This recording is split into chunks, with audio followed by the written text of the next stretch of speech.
IC7400 अर्थात NAND gate IC. ह्याला दोन इनपुट आहेत, ए आणि बी, आणि वन आउटपुट आहे. आउटपुटचं इक्वेशन आहे y = a × b नॉट.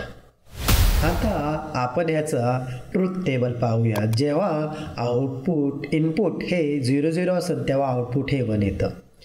दोन्हीपैकी एकही इनपुट जर प्रेझेंट असेल अर्थात ट्रू असेल तर आउटपुट हे 1 असतं.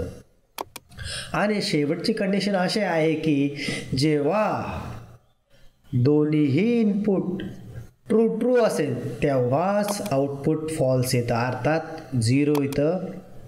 आणि हे आपण ह्या सर्किट डायग्रॅम एक्झिक्युशनमध्ये पाहत आहात. हे खूप महत्त्वाचा गेट आहे जो वापरला जातो